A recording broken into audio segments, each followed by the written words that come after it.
Father, thank you for our time. We commit this session to you and ask you to watch over us and bless us as we seek to discuss these things in light of your word. In Jesus' name, amen. Okay, the same pattern applies. Start with any questions that we had about this last Sunday's sermon, yesterday's sermon, and then we can expand from there to the previous sermons, and then we can expand from there, if you like, to absolutely anything that related to child rearing that you'd like to bring up. So, any questions? This is maybe a softball. You realize you screwed up already. You say, suppose Kyle guilty of bad manners, and you snap out. Right. How do you stop right then and apologize and go forward? Yeah. Okay. So I used the illustration in the sermon about a kid's playing with the potatoes with his knife and bad manners, and he's been told 50 times not to do that, and Dad bites his head off. And then let's say he gets a look from his wife, or everybody gasps, or he realizes 30 seconds into it, I'm going down the wrong road. Restitution should be as public as the sin was, and as immediate as it can be. So if the sin is a high-profile sin, and Dad catches himself, he should name the sin. Say, Billy, I was correcting you for the bad manners of playing with your potatoes with your knife, but I showed far worse a set of manners. My manners were far worse than yours by biting your head off like that. Would you please forgive me? And just straight up the middle. And then after that, you might feel like your moral authority is shot and gone, but is actually the opposite. Because what that does is it testifies, as few other things do, that your authority is under authority.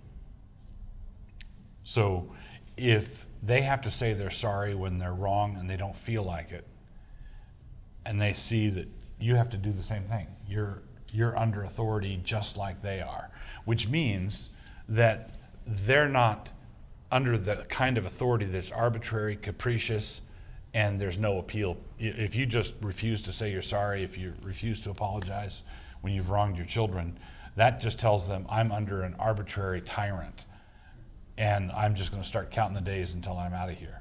But if Dad humbles himself, you might think, well, I'm not, I had this correctable moment and I blew it because I sinned. What you're actually doing is teaching them how to repent. Right? And that's what you want from them. You want children who know how to repent.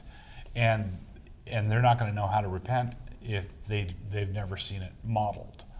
So if mom and dad seek forgiveness from one another, if they sin against one another, if someone's short, and the kids saw it, it should be put right in the presence of the kids. If the kids didn't see it, you don't make an ostentatious display of it. You put it. You keep the security clearances have to do with how public the sin was. So if mom and dad got out of fellowship but the kids don't know anything about it, they get back in fellowship without the kids knowing. The kids never know that they were out. They never saw them get back in fellowship. But if they fell out of fellowship publicly, then you put things right publicly. And that sort of thing is potent. That kind of thing is potent. If you could probably have a discipline situation, 50 to 100 discipline situations, and your kid will have forgotten virtually all of them. But the time you apologize to them, the chances are pretty good they're going to remember that. They're going to remember that, and they're going to remember the lesson. You might say something about mom and dad being in fellowship, and also about United Front while you're there. Okay. Is that what you were going to ask? I was going to ask. Yeah. All right. Just that, not. Let's go. Well, I can just say that was just the way. That was the way we tried to do business. Was if we had any disagreement, it wasn't in front of the kids. It was later when they weren't around. So they never saw us out of fellowship with one another. Your goal should be to have your kids be 15 or 16 before they start figuring out that you're actually two people. And we had a number of ways of dealing with that. We would deal with her if we had a disagreement.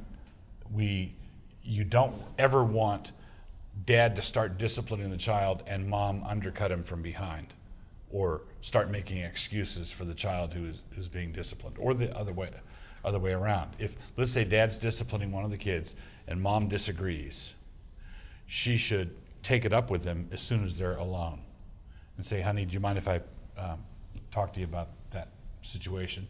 Sure. And then they talk about it, and she expresses, I think you were a little hard on him, or it seemed to me like you were losing your cool, or is that right? And they work it out among themselves away from the kids. But And the same thing would go if Doug thought I had mishandled something. right. He would talk to me privately. He wouldn't correct me in front of the kids. You back the other person's play at the time, whether or not you agree. And then you express your disagreement behind closed doors, come to an agreement on it, and then come out. And if it's a reversal, if you take the play up to the booth and they review it, and they review it up there, and then you come back and say, no, we're gonna have a reversal of that call, but both of you are reversing it together, and you're maintaining that united front. This should go without saying, but unfortunately we live in a time when things like this don't go without saying. I'm talking here about normal, ordinary sin problems with ordinary Christian people who are doing their best to do right by everybody. Occasionally, there will be times when there will be situations where the mother ought to defy the husband if the physical safety of the kids is involved. It's a sort of situation, if it's a sort of situation where she ought to call, her only dilemma is whether to call the police or the elders and in what order, then she can feel free to submissively defy her husband to protect her children. That sort of thing. But if you're just talking about, we're all godly Christians and we're trying to figure out how best to discipline our children, you back the other person's decision, and take up the disagreement when you have time later. Another thing we did in this realm is that when our kids were little, working mom against dad or dad against mom was a disciplinable event. So if you go to mom and say, can I have a snack before dinner? And she says no, and then they go to dad because he's an easy touch. He always says yes. Sure, have 6 Oreos. In fact, I'll have some myself. Yeah, pretty much. You want some milk? But not if we found out the kid had asked the other person, they were in trouble for asking the second time, no matter who it was. Didn't matter. In fact, it became a routine question. Dad, can I have this? Yeah. Have you already asked your mother? Or Mom, can I do this? Have you already asked your father? I was always more apt to say no than he was. Can you tell by the example? The Oreo example?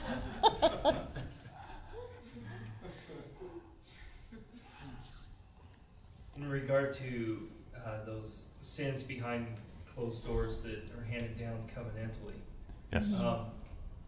Can you think of some biblical examples that highlight that? Or some Okay. text? Do you have anything in mind? All right, so the question is keying off of the point I made of about how a father with a secret sin, let's say, or mother with a secret sin, can be giving covenantal permission for the kids to sin the same way, even if they're not modeling an overt bad example to be copied. Like an overt bad example would be if dad smokes and the kid takes up smoking. It's hard to say no because you do it too. But what about if dad has a secret porn habit or that sort of thing? The scriptural basis I would appeal to there is in the Ten Commandments, where when it's talking about the sins of the fathers being visited to the 3rd and 4th generation, It doesn't say the visible sins of the fathers. It's the sins of the fathers are visited to the third and fourth generation.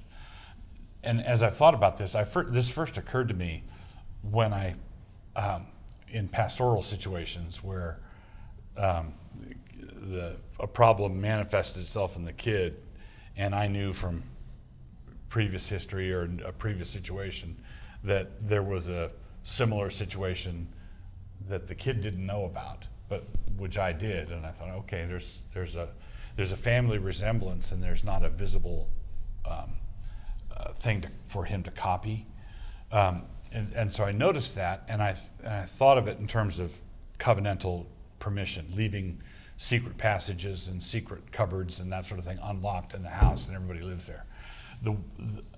This is all, the mechanism for it is speculative. I think the Bible teaches it, that the sins of the fathers flow downstream, even the non-visible ones.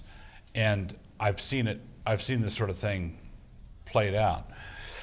The mechanism for it might be this. So I'm just suggesting this, not asserting. But I think that we are connected beings, and that a lot of things that we think are part of our private lives are connected, have little chutes that go up above ground. And there are a lot of things that we do that we don't think are connected to that, but which are, right? So we think that's innocent, that's innocent, that's innocent, that's innocent, and this is my guilty secret down here.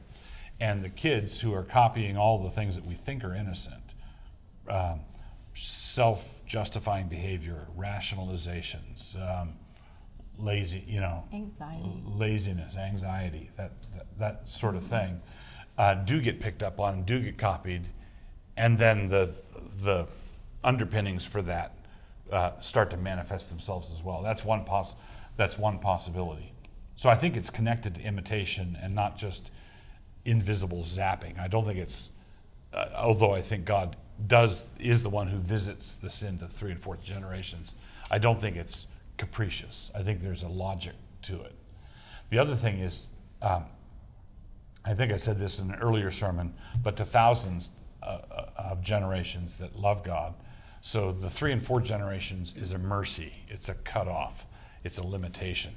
But it does flow downhill. So did I? Yes. Yeah. How do you break that cycle? You know that you've sinned in the past. Obviously, repenting and turning from it is a large part of that. But what's Okay, when you talk about the question is how do you break that cycle, and I would move away from you've sinned in the past. There are no parents who haven't sinned in the past, right? And so I would just appeal to, I think it's Psalm 25, remember not the sins of my youth. All right. So if you've sinned in some significant way or just a way that troubles you, and you've repented of it, then you have to. It is unbelief to drag that sin behind you like it's a ball and chain. And what's happening is that thing that you did back in college, or that thing that you did back when you were 17, that's all forgiven. But the thing that's dogging you now is the lack of trust in Christ when he promises forgiveness. And that's the thing that's going to trip up your kids, right? Right? So if you're just a bundle of nerves, or you're just all anxiety about, I don't know if I'm forgiven, and that comes out in all sorts of uncertainties, your kids will not know whatever the heck it was you did in college, but they will know that you're a basket case day to day, right? And that's the thing that you have to get victory over. So you want to make sure that you're fighting the right temptations, right? So and I can't tell you how many times I've seen this in pastoral counseling, where the issue is not the issue. If someone is, let's say someone's introspective, right? Where it's morbid introspection. And the morbid introspection has to do with that thing I did. I got drunk once, or, had a one-night stand or some, there's this thing that's dogging them back there, and they've sought forgiveness, they've gotten counsel, they've received forgiveness, that's dealt with. If God doesn't forgive sin, we're all hosed, and that's dealt with. The problem is not the sin you committed 10 years ago. The problem is always the sin you're committing right now. And it's more likely that the sin right now is trying to be the Holy Spirit, trying to convict yourself of sin, righteousness, and judgment, trying to be your own personal God. And your kids will pick up on that. Right? Does that make sense?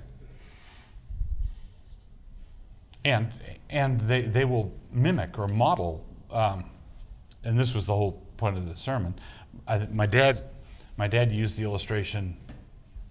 I heard him talk on this when I was growing up, but he said when I was a little boy, I was riding the back seat of our car. We were driving down Raul Boulevard in Annapolis, where we lived, and Dad rolled down the window and spit out the window. And a few seconds later, he heard the window rolling down in the back seat. Oh, cool! look what I get to do. And so he said, "Okay, a lot's going on. There's a lot going on." Well, you've seen little kids pick up a block and talk on the, put it up like they're talking on the phone, or or toddlers swiping a magazine trying to get get it to act like that. Well, where do they get this? Where do they get this stuff? Well, they're copying. They don't have anything to do all day long but to watch and copy and figure things out as they go. That's what they do. There was someone in the church who, little girl,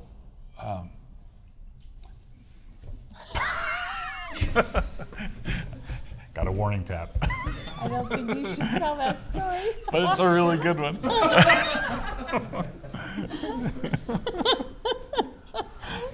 Okay. Give you a bad idea. I've been reeled in. You can go to sleep wondering.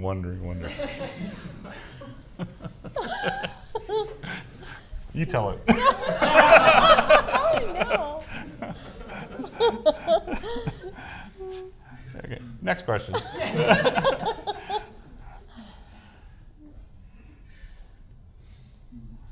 Connected to both open sin and hidden sin in a covenantal sense. How do you? And I think you've talked a little bit about this in other places about going home for the holidays with family. But as a parent, how would you exemplify to your kids how to handle either grandparents or a close family that has issues, but they're very close family, so you don't want to disrespect them, especially if it's a granddad, or that kind of thing. All right. So the question is, how do you teach children? Let's say you've got certain standards for your home, but those standards are not either shared or on display with extended family. And when you go to visit the folks or go to visit your brother and his wife, or how do you process it when the kids are suddenly exposed to some cousin action that's nothing at all like what they're used to, or that sort of thing? Is that the question? All right. So the first thing to say is that if it's an elephant in the room, kids have eyes in their head, and if the challenge is how do I teach them to respect Grandpa, they're going to have more trouble with respecting him if you say nothing about it. Because if you say nothing about it, they're just left with this clash of cultures, and they have to sort it out on their own or ask about some aspect of it. So if you have a time of debriefing in the car on the way home, now kids, do you know why we don't do it that way? Now we love Grandpa and Grandma, don't we? Right? And we respect them a lot, don't we? Yes, we do. But do you see that there's some things that they do that we don't do? I think there's a way of walking kids through that helps orient them, that helps teach them to salute the uniform where, they still honor their grandpa and grandma, or their uncles or whoever it is, while you're maintaining your standards. I just thought of something kind of related, not totally related, but we taught our kids that they had to obey us, but they didn't have to obey adults in general. In fact, we didn't want them to obey other people necessarily, unless we had authorized someone, like a teacher at school, yes, obey your teacher, or a babysitter, we have delegated this, obey the babysitter.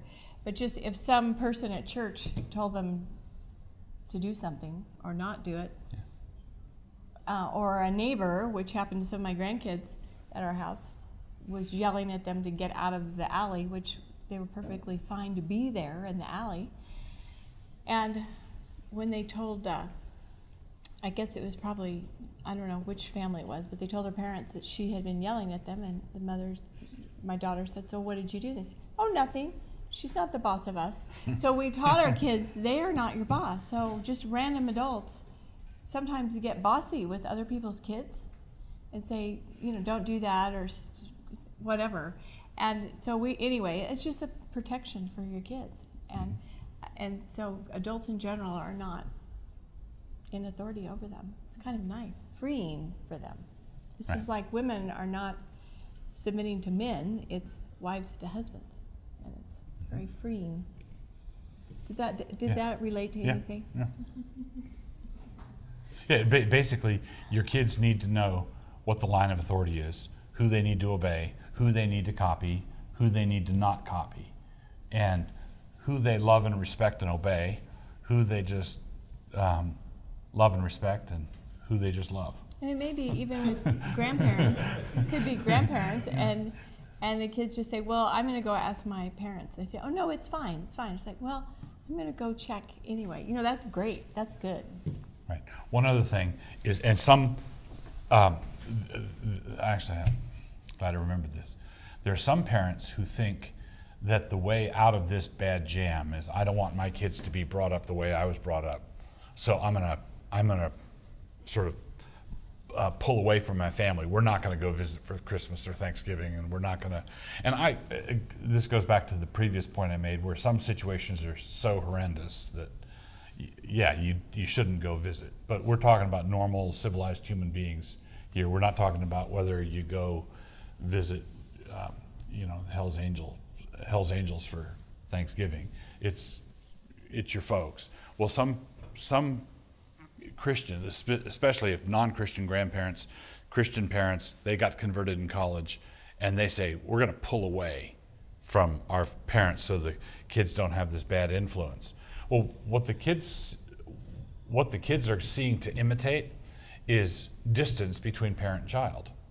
That's what right? So when you run into trouble, when you run into difficulty, what's the response? You pull away. Oh, that's what we'll do when we run into trouble with you guys, is we'll pull away. Well, you want to model, I would say, model for your children what you want them to be doing for you. All right? You want them, when they're 30 and you're 60, do you want them to put a priority on getting home during the holidays? Well, the best thing in the world you can do is model that for them.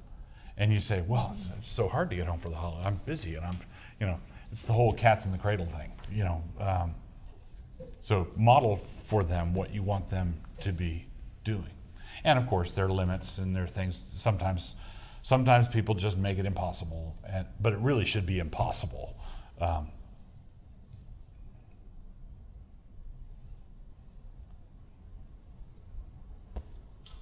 general question. Family worship. I've heard some people kind of say, must do this, and other people, I think Toby recently said something about, don't let that be overwhelming you or something. How do you decide and make decisions on Okay, the question is about family worship, and I guess what we did for family worship, what we'd recommend. Yeah, what would you recommend? I would recommend predictable, stable, and not too tight. Okay, so we never had what I would call family worship. When I think of the phrase family worship, I think of a worship service. You know, where you have defined liturgy and you have it Singing and prayer you- and Bible. the and- invocation and yeah. then the offering. Well, and it's like a little toy church, like a little mock church, and it might be 10 minutes or half an hour, but that's what I think of when I think of family worship, where it's very defined and there's a set liturgy and stuff. And we didn't really do that. At the same time, we had a pretty predictable routine in the family, and we did a lot of talking about Bible and a lot of reading and that sort of thing. And generally what we did, and this varied, but this was the general pattern, is between dinner and dessert, there'd be some sort of reading. So sometimes Bible, sometimes a catechism, sometimes a little book, Leading Little Ones to God, sometimes a Narnia story. You know, it could be any number of things. So in between dinner and dessert was our We time. didn't have dessert every night. Did we? Maybe we did. I think we pretty much did. Yeah, it was ice cream. We So loved ice cream. Nancy would get up to go serve the Yeah, ice cream, right. and we would start talking about something, or I remember different books we read. Yeah. Oftentimes we would have a lot, and this was also in the dinner table discussion, was a debriefing time for what happened at school that day. So what happened on the playground? What did Mr. So-and-so say? What happened in the class? Who got Or sent to the office? theological Or questions, theological things, all questions. kinds of stuff. What did God stand on when he made the world? I don't remember that being ours, but What he's saying is, it was a Christian home, and we prayed and we read to them and we had a lot of fun, but we didn't have a set time or a set. It just was. I think if you asked, organic. I think if you asked our just- kids about it, they would say, "No, that wasn't family worship. That was dinner." Yeah. It was, You know, it was all just part of dinner. We talked and prayed, and the other thing we did is we had a ritual putting the kids down When they were little, When they yeah. were little, we'd put them to bed. So we'd pray with them. I'd take my guitar into the room and sing a few songs with them, yeah, but it was like Eric Clapton. I mean, it wasn't hymns. It was just fun. well, it was fun stuff. It was probably some spiritual songs, but I mean, it was just Right. like silly songs, or what is that? One of Rachel's? Isn't that Eric Clapton? Yeah, oh little Rachel. Oh, little Rachel. Oh, because Rachel. You know, I mean, it was just there, or Summertime and Living's Easy, and just fun, lots of fun songs. And then Holy, holy, holy. and we'd sing scripture Yeah. songs as well. But that was we'd sing and then put Yeah. them to bed and pray with them. And Yeah.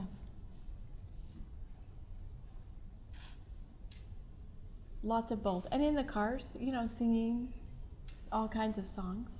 Right. Lots of scripture songs and silly songs.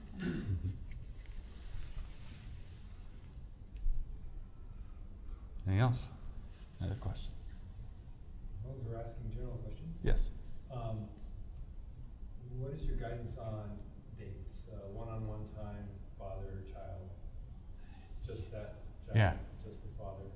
All right. So this is the question has to do with daddy dates or dad, basically dad taking the kids out on dates.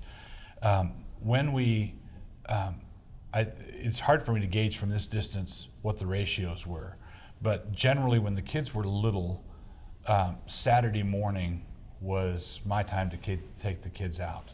So that would give Nancy time off. She would stay home, and I would take the kids as a group. We had three, so I would occasionally take one on a date somewhere, going to do something. But usually it was me and the kids would go would go off and do something. They usually involve donuts and the library and Moscow Mountain. Moscow Mountain, Yeah. donut shop, library. There were a few other things we'd go and do. Just go spend time, and it was a breather for Nancy to get things done. Because when I took the kids out, generally the house stayed calm. When Nancy went out, I would find socks everywhere. Well, that's because I have to explain a game we had. This game, I would have the kids pull out a sofa. It was a shooting gallery game, sort of. I would have the kids would go gather up every sock and every pair of socks in the house, and they were all rolled up in a little ball. And I would sit in this chair across the room, and then the kids had to walk behind the couch with a slipper on their head.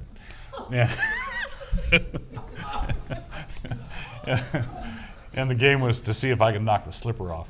And that was such a blast. It was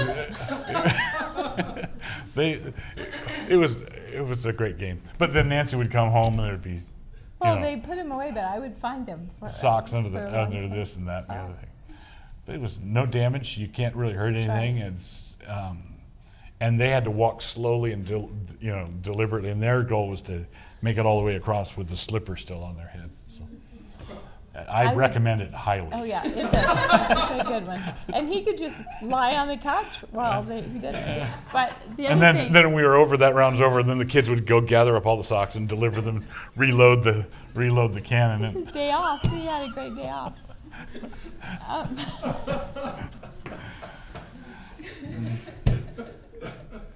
So when I took the kids out, Yeah. Nancy's house would stay clean and calm and everything. But I would say he coached softball for the girls teams. He started the lacrosse club at Logos when Nate was in junior high. What else did you coach? Anyway, he did it. It was not exactly one-on-one, but so that wasn't on the calendar like this week. But we did do that. Mm-hmm. But it was just not planned And necessarily. then I did what Ben is doing now with Ben started our son-in-law. He started a junior high Bible study. I did the same thing when our kids hit junior high. I started a junior high Bible study so that I could, as a pastor, we made a rule early on that I wasn't going to be away from home in the evenings for more than 3 nights a week for events or Bible studies or that sort of thing. So I knew that I was going to be home for 4 nights out of the week. And then we tried to parlay any of those 3 events into things where I would be with the kids. So one of those 3 would be with the high school Bible study that I started that the kids were in. So I would go off to this event, but the kids would go with me. So And jammy rides. Oh, Jammy yeah. rides. Jammy rides are another thing we used to do. Jammy rides were when the kids were smaller, elementary school age, is we do the normal bedtime thing, singing and praying, put them all to bed. And after they'd been in bed 10 minutes, we'd go out into the living room and I'd yell, "Jammy ride." And everybody would have to hop up and go get in the car. And we'd then go out to Baskin Robbins or something. And or visit the grandparents, or we just go do something with them and their jammies, and then we take them back home and put them to bed. And so you just want to make it fun, But nothing magical about spending or making a concerted effort to spend one-on-one time I would say with each kid, with each child. Yeah, I would say that's probably something where you'd probably, we Numbers. didn't. Depending just on the had number of 3. kids you had, we had three, and they were 2 years apart, and it was very easy for me to get to know them all well, and it was a small group, and we had 2 girls and 1 boy, and it was very doable. I can easily see if I had 7 children or 8 children, I could see an obligation for a father to make a point of singling kids out, because you get to a certain number and somebody's going to get lost in the shuffle. and you just don't want to be dealing with that kid who you don't even know And my we name. would take one with us. You know, if I had to go somewhere, I might take one this time and another the next time. And so we did that. I just don't think it was organized. And the other thing is, Doug started Logos for our kids. And so for many years, his office, was his pickup truck out in front of the school. So he would be in helping teach their classes. And then later when we moved to the building where it is now, his office was in there for a long time. And then I started teaching, and so we were all going there together. You know, we just saw a lot of each other. Here go and the we're Wilsons. Involved in it. We call it snoopervising, you know, where we're there for everything. And so we were. Another thing, this was when the kids got older, and this was basically, it really came online in high school and then over in college. We wanted our house to be the fun house. We wanted our place to be the congregation point. We wanted our kids to have the liberty to bring their friends over and to just show up, and that involves food, that involves activities that not organized activities, but a safe place, a safe haven for the kids to come and hang out and just have it be a good place for doing that. So we always made a point of wanting, not insisting you must stay home or it's got to be here, but having it be the kind of place where the door was open, and it's the sort of place where the kids would want to have it be there. Fun times. Those were really fun times. We had a basketball hoop in the backyard, one of those freestanding ones, and then Nate got one of those little trampolines and put under it so that he and his friend could run and jump on that thing, and boy, they could dunk.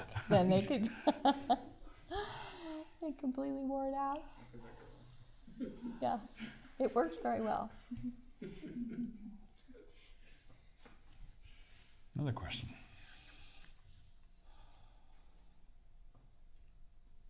And he broke all the windows in that house with football, baseball, lacrosse ball. And in one case, an apple.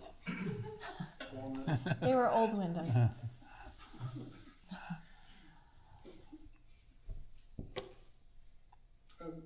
You're obviously very productive. You get a lot of things done, and I think I've heard you before talk about not bringing your work home. Mm-hmm. What were the mechanics of that? Did you just stop completely? Did you let the kids go to bed and then you do something, or I'm just curious. Okay, there are a couple of things. One is that I've wrote a blog post one time on time management, and basically I believe in plodding, chipping away, just doing a little bit adds up. But to put this in perspective, I'm 60 now.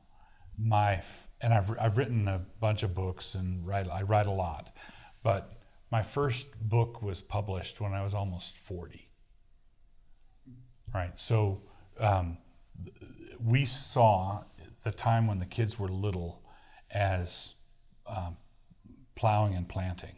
You know, we spent a lot of time with family, cultivating that relationship with the kids, because we saw that as sort of our fundamental qualification to be doing what I wanted to be doing in the first place. So it's easy when people, you know, let's say someone moves to the community here and they see me blogging on the internet. Well, there wasn't an internet. There were no iPhones. There wasn't an internet. There was no Twitter. We didn't even have a computer. We didn't have a computer. And so there was a lot of, basically we did a lot of upfront investment in family and people, and it was reading in the evenings, it was coaching the kids' teams, it was me taking them on dates, there was just a lot of human activity. One of the things I wrote in Wordsmithy is that you have to, if you want to write, you have to have lived a life. Well, there was a good 20 years of, 15 to 20 years of building a school, teaching my kids, doing Bible studies with the kids, coming home to the kids, And a whole bunch of the stuff that I'm currently doing, I was not doing. I was getting ready to do it, and I wanted to do it. So I remember vividly part of our game plan that we tentatively had it before the Lord is that we thought Moscow is a great place to bring up kids. We want to bring up our kids here. And that's the priority. We're going to bring up our kids. We want an intact family. And I grew up in Annapolis, Maryland, and we were seriously thinking of, all right, let's get our kids through high school, and then we'll move to the East Coast or do something where I wanted to make a dent, and I wanted to get involved, and I wanted to get in the fray, and all of that stuff. Well, by the time my kids were in high school, desktop publishing had arrived, and we started Credenda, and we started doing a number of things, and I realized, we can do a lot of the stuff that I wanted to do. We can do it from here. But that came later. That was sort of act 2, right? Does that make sense? So when you plod, when you chip away at it, here's the other thing, is when you look at the Puritans, John Owen wrote a commentary on Hebrews that's like 7 volumes, commentary on Hebrews, in 6 or 8-point font, whatever it is. And the first 2 volumes are the introduction. So John Owen is this exhaustive, and then I think, what would the Puritans have done with word processors? What would they have done? What would they have done with the technology that we have now? And I look at things like that, and I look at Calvin's commentaries on the Bible, and then I look at what Calvin did, and he's out in the streets of Geneva breaking up fights and advising the city council on this political issue, and he's distracted by medical problems and all that. And I sometimes wonder why God didn't give Calvin a well-stocked library and a big stack of blank paper so that he could just write down all his wisdom. Well, the answer is, if God had put him in an ivory tower like that, he wouldn't have had anything to say, right? You need real people, real life, real time, and basically the glory of young men, as it says in 1 John, is their strength, but their glory is not their patience. And I was chafing when I was younger, wanting to, let's get on and do something important. But I learned from my father that family is a fundamental qualification, fundamental importance, and 90% of what I'm doing now, I was not doing then. I was preaching then, like I'm preaching now, but I wasn't blogging, I wasn't writing books, I wasn't, I was investing in the kids. Does that make? Starting a school. Starting a school, yeah. Lots of board meetings. There were board meetings. When the school moved into the roller rink, they had to completely redo it, obviously. So we have times we call hunker down times, and that was one of them. But he got home one night at 11, and I remember saying, "Wow, you're home early." I thought, "Oh, that's weird," but he was home early.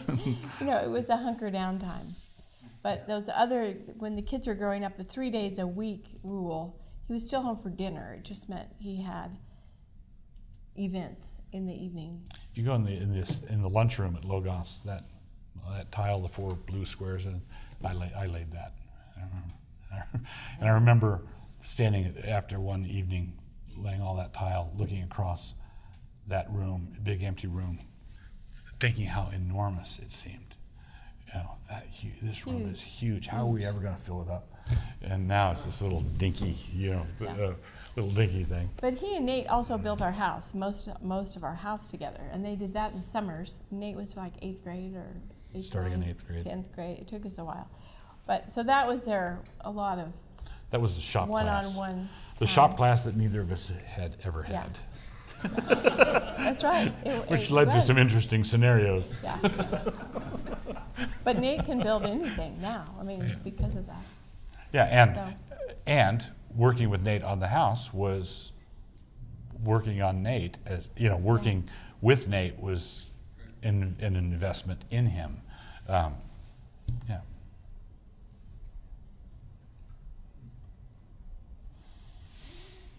Another question. We have time for one or two more. Yeah.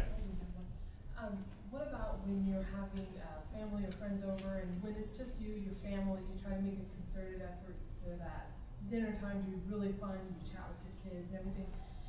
And when you have company or family, they're not used to that, and they're just talking all on the adult level, and the kids get kind of left out, shoved aside, ignored.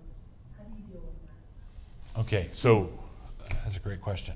So let me see if I've got it right. So when it's just you and your family, everything seems to run smoothly, and the kids are included in it. Kids are included in it. But when you have another family over, then it can immediately go up to the adult level, and the kids are left out. First, I don't remember what we did. I'm glad if I don't either. That's the first thing. But let me act like I do. I have some ideas. With the advantage of hindsight. I know one thing we did. Okay, good. Sometimes, if they were really little and we were having company, we had them over later, and we fed the kids and put them to bed, or we had them in an activity or something. Other times, I think we didn't have so many people that they were excluded. Also, our kids were not shy, so we probably included them, I think, because I don't remember. Right. There were obviously times where it was over their head, and I think that was probably good for them too. Sure. It's just a balance. If it's all one way all the time, maybe that wouldn't be good if you had people all the time, but if it's just occasionally. If it's adults that you have over and they don't have kids, then Yeah, they tend that's to the sort of be- thing where yeah. we probably would have fed our kids early and just had an adult dinner where we could visit with them and the kids could play or do something like that. If the family is visiting, if they have kids, one of the things you can do is set it up so you have a big general chatter time. You eat, the kids are excused, the adults can visit for a while, and then you call the kids back for dessert. That kind of thing where everybody gets a shot. The other thing is, I would think, is if you would like to involve the kids in the dinner table conversation, the best way, I think, would be not to try to showcase your kids, but rather to draw the visiting kids out. Ask them questions about, how's your schoolwork, or what do you study, what are you reading now, or that sort of thing. But and we see that it's cousins, so it doesn't count. We see a lot of this now with our Sabbath dinners. Our kids have 16. We have 16 grandkids, and so they come when they all come, and when the times when we're all sitting at the same table. Frequently, the kids will go after the main course and go downstairs and run around and play for a while, and then they're called back when dessert's ready. And kids take that sort of thing in stride. All it has to be is predictable. Did we address that? So.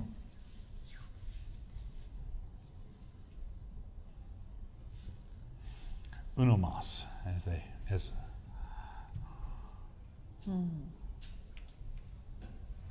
You know that book, To Train Up a Child? who wrote the It's Pearls? Is that Rod and Staff Publishing? I can't remember who wrote it. It's Is it a the have Pearls? a horse and buggy on the Yeah, it's front. got the horse and buggy Yeah. in the front. Michael Pearl. Pearl. Okay. Yes. Read it a long time ago, and not a lot stuck with me. But one thing for sure did, and that was he gave the example of training children or disciplining them is not just when they do something bad, you punish or you discipline them. But he suggested that you do it as a learning experience, like you're training an athlete. So if you have a 1-year-old who needs to learn how to come here, then you need to set aside some time in the evening maybe to practice with the kid and have him come here when you say come here, and if he doesn't obey, then you spank him. And I wondered if that's setting up your child. I can see it working, but I wonder if it's setting up your child to sin, as we've talked about before in a couple sermons ago. I can see it working with Labrador retrievers. That's exactly the kind of Right. thing. So it's been. But his goal is to get them to obey Yeah. without question. Well, of course. So here, this is the thing. It's been a number of years. It's been a couple of decades now, I think, when the Pearl book was making the rounds in our church, and I don't remember a whole lot about it except that we were concerned and didn't really like the flavor. Okay, and the flavor, and I'm talking generally here because I'm not well versed on. I can't pull out the book and show you. I might want to refute everything about it if I read through it closely, but it's been many years and stuff. So I'm talking at a pretty high level, and I would say the same thing is true of the Ezo. There was an Ezo method, training children raising children God's way, or something like that. The Ezo method and the Pearl method were both big at the time, and we were wary of both of those things, and without attributing any kind of motives to the people involved. It came across as power tripping. Sort of look at what I can get my kid to do. If I say sit, I want you to sit.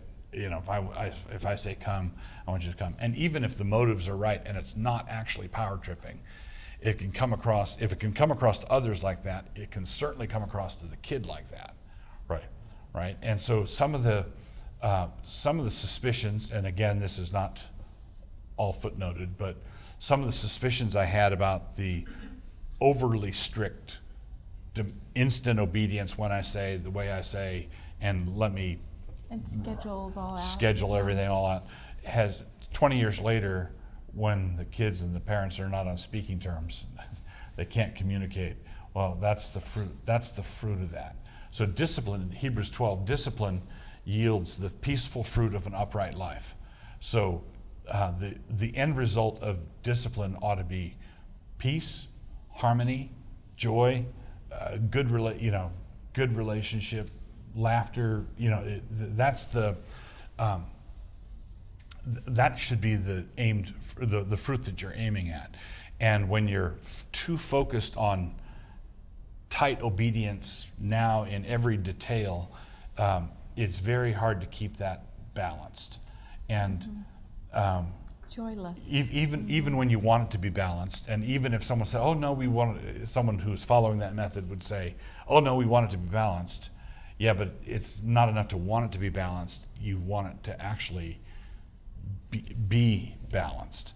So one scenario, there was a situation some years ago. This was after our kids were grown, and we even had some grandkids. There was a situation where we were sitting down for dinner, and some of our kids were over, and we sit down, and there was a little girl whose mom was picking her up, and she had to wait by the door. We weren't shunning her or excluding her or anything, but she had to wait for her mom to. So we were off having our dinner, and she was by the door, and her mom came and picked her up, and then we heard back via the mom what her impressions were of our dinner table conversation, and her report was, "Mom, they laugh." It's just dinner of just laughter, just telling stories and laughing, and that's what you want. Mom, they laugh. This is a good time, and if you're so focused on do what and I don't want to come across like we don't care about obedience or we don't care about strict obedience, because we do, but everything has to do with, is this a gift? Am I demanding something from you, or am I giving something to you? Right? If I'm giving you the gift of obedience, that's open-handed. If I'm demanding something, if I'm doing a drill sergeant thing, I think it's very easy for that to go off the rails. Any last questions? Just to tag on to the back end of that, you talked about with small children in church, maybe having a practice session where they, let's sit still for 10 minutes. How would you make a distinction between practicing sitting still for 10 minutes and practicing coming. You know. Oh, this is the difference. I think it's a good idea to practice, and I think it's a good idea to practice coming and practice sitting and practice throwing a ball, whatever. But when you practice, it should be a game, right? It should not be a live fire boot camp thing. Spanking and- You know, spanking. You know, no, come on. You know, it's training. If it's training, I've seen our kids doing this with their kids, where they say, "Okay, we're going to play the obedience game now." But it's a game, and the kids love it. But if they say, "We're going to run you through the obedience drill, and we're going to spank you as hard as we would if it were a real situation," that's a live ammo boot camp thing, and I just don't like it. Okay. Does that? Yeah. All right. Well, thank you very much. Thank you.